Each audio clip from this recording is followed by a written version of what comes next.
Richard Grant was a billionaire name everywhere in business magazines and financial news.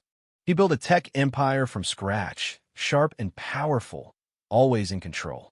But the one thing he couldn't control was the silence inside his own home. His mansion was huge, full of glass walls and modern art. But despite all the money, there was no laughter, no warmth, no real family connection. His 10-year-old son, Ethan, lived there too, but they were strangers sharing the same roof. Ethan was born with cerebral palsy. His muscles didn't always obey his brain. While other kids rode bikes or played soccer, Ethan spent hours in therapy learning to move his hands better or speak more clearly. He needed help with nearly everything. But more than that, he needed love, attention, and time, things Richard never had enough of. Richard wasn't cruel or uncaring. He was simply always busy, meetings, calls, deals. He left early and came back late when Ethan was already asleep. Ethan was mostly cared for by nurses and therapists. Richard believed giving Ethan the best medical care was enough. He didn't realize what Ethan really wanted was his father sitting beside him, listening, holding his hand, just being present. Sometimes Richard would stand quietly outside Ethan's room, watching him stare at the ceiling or play soft music on a tablet. Music was the only thing that made Ethan move without thinking, tapping fingers, nodding head, smiling. But Richard never entered the room. He'd linger a moment, then retreat. Photos in the living room showed awards, business meetings, and handshakes. None of Ethan's world, emotions, or dreams had a place in Richard's empire. The truth was, Richard was scared. He didn't know how to talk to Ethan, how to handle his silence or slow movements. He feared failure and chose avoidance, burying himself in work, hoping success would fill the gap. No one questioned him.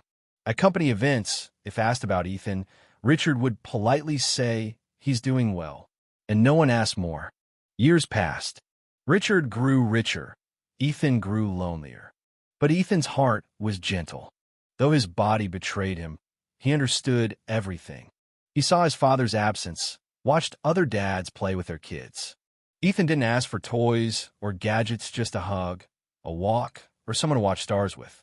Those moments never came. Ethan's nanny, Rosa, was kind. She did her best to fill the emptiness, playing music, reading stories, singing lullabies. She told Ethan, "Your father loves you. He just doesn't know how to show it." But Ethan was beginning to doubt. Then one day, everything changed. Richard's assistant, Laura, told him his board meeting was canceled due to a power outage downtown. The lunch with investors was postponed too. For the first time in months, Richard had a few free hours. At that moment, Rosa called, saying she had a family emergency and had to leave. The backup nanny was stuck in traffic. No one was left to care for Ethan. Richard sighed. "Fine, I'll take care of him tonight." But he didn't know what that meant. At home, Ethan sat on the couch, hugging a pillow and humming a tune. He looked up, surprised to see his father home before dark. Richard awkwardly asked, "Hungry?" Ethan nodded. Richard didn't know how to cook. The staff were off. So he did something unexpected, took Ethan out to dinner. He avoided fancy places. Instead, he let the driver take them to a small jazz-themed restaurant nearby. The place was warm, full of laughter, with a live band playing and some people dancing. Ethan's face lit up. The music seemed to awaken something inside him. He tapped fingers and nodded slowly to the rhythm. A waitress approached, a black woman named Jasmine, wearing a bright yellow scarf and a big smile. "Good evening," she said kindly. "Can I help you find a nice table?" Richard asked for a quiet spot near the music but away from the dancing. Jasmine looked at Ethan. "You like music?" Ethan smiled and nodded. "I can tell," she said, then looked at Richard. Good taste.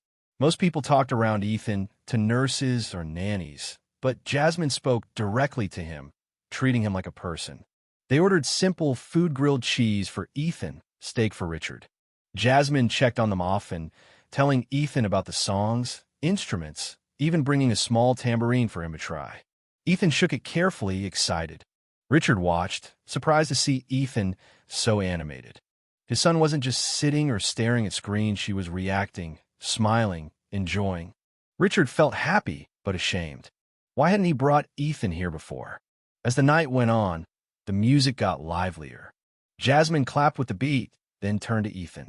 Want to try something? Ethan hesitated. Richard frowned, worried.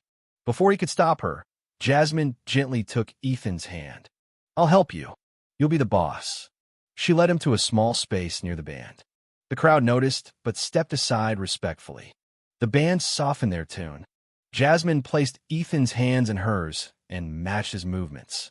If Ethan tapped once, Jasmine tapped once. If he leaned left, she followed.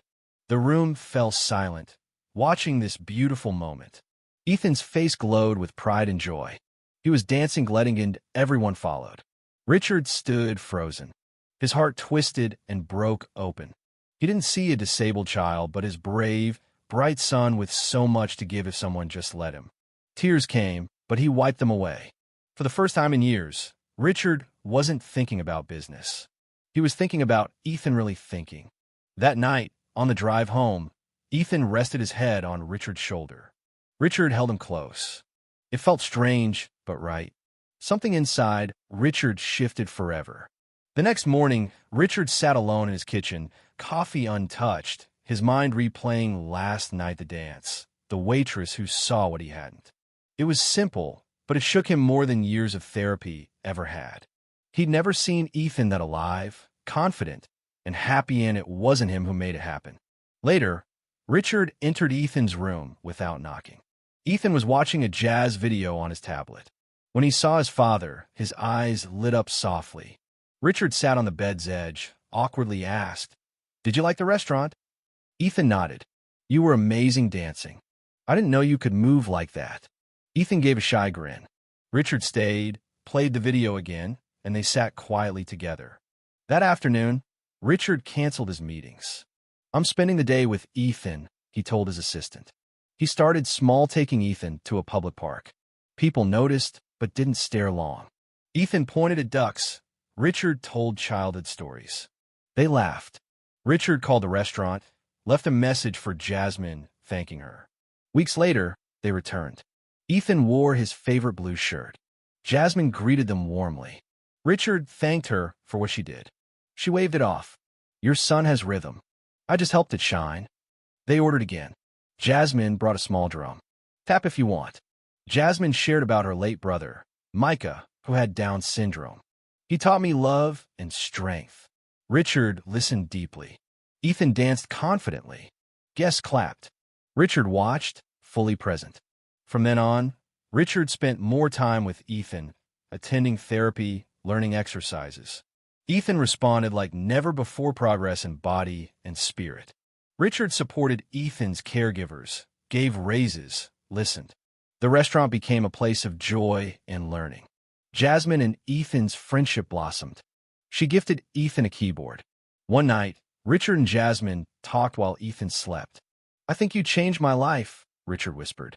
"I think you changed it," Jasmine said. Richard nodded. "Millions spent on doctors and equipment can't compare to 5 minutes of you giving him a chance." Jasmine smiled. All he needed was someone to believe he could. Richard called the company board. He wanted to step back from daily work. They were shocked, but Richard was firm. "I need to be with my son." He wasn't quitting, just choosing what mattered. Richard shared his vision of a program to help disabled kids express themselves through music and art. He named it Ethan's Rhythm. The media praised it, but Richard cared only about Ethan's happiness. He invited Jasmine to join the foundation. "You have the heart to reach kids like Ethan," he said. She smiled. "I'd be honored."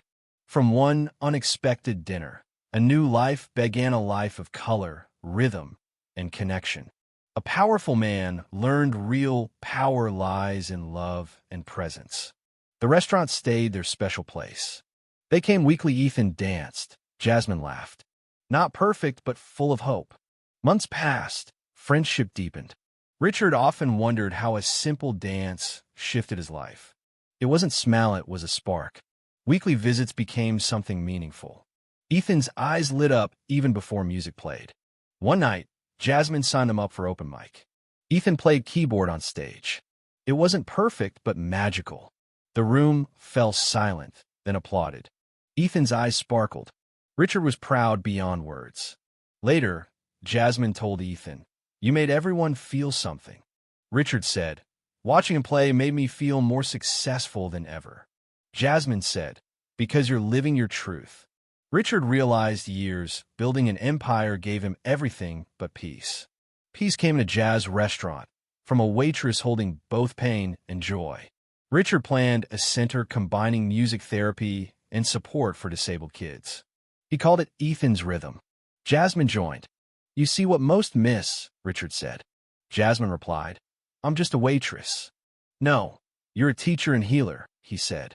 They built a place where every child is heard, seen, celebrated. Richard spent mornings with Ethan, learning his signals. They built a new language, patience and love. Jasmine visited their Manziona place full of luxury but little warmth. She spent the day making music with Ethan. Laughter filled the halls. Richard admitted, "I'm just starting to be who I was meant to be." Not all was smooth. Richard worried if he'd missed too much. One night, he told Jasmine, "I thought I was building a future, but I was building it without him." She said, "It's never too late. Ethan knows real love." Richard said, "I want him to be proud." She smiled, "He already is." The center's opening filled with laughter and music. Ethan played the first song on the grand piano. Richard watched with tears. He whispered, "Thank you." Later, Jasmine spoke of her brother Micah. Richard saw the center as family. He became a movement's face, sharing love, not business. Jasmine was the soul. Their friendship grew. A TV crew came, telling their story. Richard spoke of true success love. The documentary inspired thousands. Families, volunteers, donors joined. Richard and Jasmine sat on the roof, tired but happy. "We were meant to meet," he said. "We searched for something real," she said.